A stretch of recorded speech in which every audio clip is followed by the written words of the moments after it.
não parar, não precipitar e não retroceder. Então dizer para esse cara, sabe quando nós vamos parar? Nunca. Nunca na sua porca vida. Né?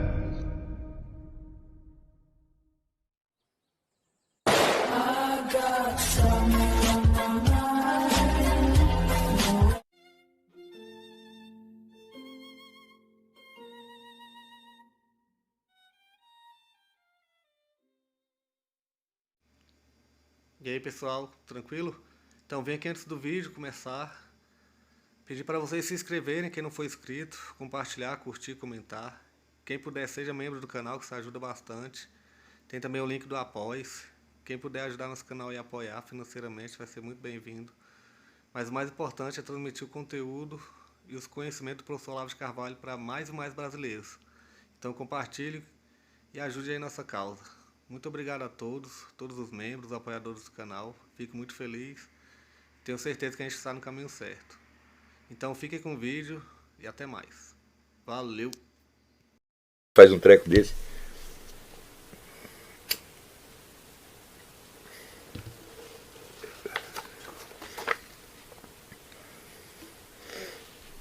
Lucas Portilho. O senhor poderia comentar a relação entre autoconsciência e decadência ou debilidade corporal? Eu digo porque me lembro que quando estive doente, a minha autoconsciência e percepção das coisas significativas ficou temporariamente mais desenvolvida. Isto é verdade. Porém, é a debilidade que cria autoconsciência. Ora, você não esteve doente por mais tempo do que eu. Eu sei como essas coisas funcionam. Não é a debilidade que cria isso, é o esforço de concentração. Né? Então não é a debilidade. Então, a debilidade simplesmente cria para você uma situação na qual você não vai sair se você não fizer o esforço de concentração. Você pode morrer também, nada lhe impede de morrer. E nada lhe impede de ficar mais burro durante a doença. Alguns ficam, tá certo? Por exemplo, pessoas que têm infarto geralmente ficam burras por 6 meses, né? Pelo menos. Então, se ele teve infarto, não contrate ele para fazer serviço nenhum, que ele vai fazer burrada, espera ele melhorar. Né? Então, a doença e a debilidade criam um desafio que você pode responder positivo ou negativamente. Se você responde positivamente, não é por causa da doença. Não foi a doença que fez esse milagre, foi você que fez. A sua autoconsciência, ela se recusa a se deixar, vamos dizer, amortecer, como o corpo está sendo amortecido, e ela luta para perseverar. Então é um esforço que sai de dentro. E esse esforço não é dirigido contra a doença enquanto tal. Você não está pensando em doença. Né? Então essa experiência eu realmente tenho. E eu de fato adquiri, por exemplo, se vocês têm uma paciência fora do comum. A pessoa fala, não sei como o senhor aguenta. Eu falei, eu fui treinado para isso desde criança. Para aguentar uma situação de desconforto durante longos anos, fazendo de conta que eu não estou sentindo nada, e acabo não sentindo mesmo. Tá certo? Então, você explicar, vamos dizer, o sucesso e o desenvolvimento pelo antagonismo, é você explicar a vitória num boxeador pela força do seu antagonista. Você diz, o Mike Tyson foi lá e ganhou a luta porque o outro, o Evander Holyfield, era mais forte. Isso é um absurdo, é uma coisa tão boboca que não devia nem ser pensada. É uma força que vem de dentro. Não é criada pelo antagonismo. Ao contrário, ela vence o antagonismo porque ela é alguma coisa. Se com você não é assim, então você me explica. Né? Eu fiquei forte porque comecei a levar porrada logo que nasci. Não é isso? Antes de poder reagir. É claro que isso não é assim.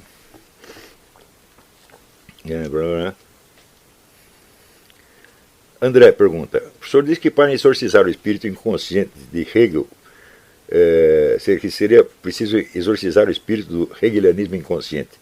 Schopenhauer foi um grande adversário da filosofia de Hegel. Estudo de Schopenhauer poderia ajudar nesse objetivo? Definitivamente não. Porque o mundo de Schopenhauer também é um mundo do conflito. Você nasce num mundo que é dirigido por uma força cega e irracional, né, que ele chama a vontade. Isso aí também é um brutal exagero. Né? Então, por que Schopenhauer viu as coisas assim? Olha, eu quando nasci, eu enfrentei, vamos dizer, o antagonismo das condições ambientes como poucas pessoas. Quer dizer, eu nasci em condições extremamente desfavoráveis. E eu não tive a impressão de que o universo inteiro era assim. Por quê? Porque no meio desse antagonismo havia coisas muito boas. A minha avó me contava histórias, a minha mãe me fazia carinho, eu tinha os brinquedinhos para brincar, tinha tudo cheio de coisas positivas. Senão eu não teria aguentado, meu Deus do céu. Agora você diz, não, estou aqui, tudo é dirigido por uma força cega e eu estou cega e hostil e eu estou aqui sozinho, né, na jogada. Você está ferrado, meu filho. Isso não é, definitivamente, não é assim. Agora, você pode criar uma fantasia poética, enfatizando esse lado. Vale poeticamente, vale como imagem. Tudo isso que eu estou falando, Hegel, Marx, Schopenhauer, tudo isso vale como figura de linguagem. São construções poéticas que expressam o quê? Expressam impressões. Ou seja, neste momento eu tenho a impressão de que é tudo conflito. E daí eu expresso aquilo. Não é isso? Depois, se você lê, vamos dizer, tem um poema meu que chama O Olho Direito, um sonetinho meu, onde eu expresso um momento de revolta contra o mandamento divino. Né? Ele diz, pô, o senhor manda, se o meu olho direito me escandaliza, o senhor manda furar. Eu já furei, faço de conta que não estou vendo e o negócio fica pior ainda. Então, naquele momento, eu estou me opondo a Deus. Isso não quer dizer que eu seja contra Deus. É a impressão de um momento. E isso é a definição da poesia. Está entendendo? Então, tudo isso vale como poesia. Eles expressam impressões do momento. Essa impressão pode ser enormemente persuasiva se você sentiu a mesma coisa. Está entendendo? Então, agora, a filosofia começa, meu filho, quando você transcende a esfera da poesia. Quando você transcende a esfera das impressões. E você diz, olha, eu tive esta impressão, mais aquela, mais aquela, mais aquela. Mas o que é verdade por baixo ou para além de tudo isso? Quando você quer algo mais do que a autoexpressão. Claro, sem autoexpressão você não chegaria a isto. Se não existissem documentos poéticos, literários, de 1001 estados de consciência, de 1001 impressões, nós jamais poderíamos filosofar. Então, as obras poéticas nos dão a base imaginativa em cima da qual nós vamos filosofar. Então, nós precisamos dela, não estou desfazendo a poesia, só que a filosofia começa depois disso, quando você já colecionou um monte de impressões e você, então, começa a esquematizá-las, num sentido de unidade. Qual é a unidade e a ordem e o sentido por trás de todas essas impressões incongruentes que eu tenho? Está entendendo?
Chegamos a mais um final de uma aula, de um vídeo. Espero que tenham gostado. Quem não se inscreveu ainda, se inscreva, compartilhe, comente. Ajude nosso canal, apoie, seja membro. E ajude o nosso canal a chegar a cada dia a mais brasileiros que precisam muito do conhecimento do professor Olavo de Carvalho.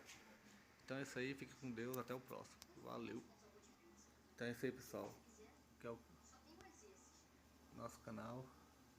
Que são alguns livros que eu já li. A maioria foi doação, mas alguns eu adquiri, professor Olavo de Carvalho. Alguns livros se perderam aí que eu emprestei. Professor Alexandre Costa. A Bíblia Sagrada. 10 lições sobre Karl Marx. Indico a não ler esse livro, que é muito ruim mesmo. Alguns pensadores aqui que realmente, como o professor Olavo de Carvalho disse, não são pensadores. Valeu, tamo junto aí. Apoie nosso canal, seja membro.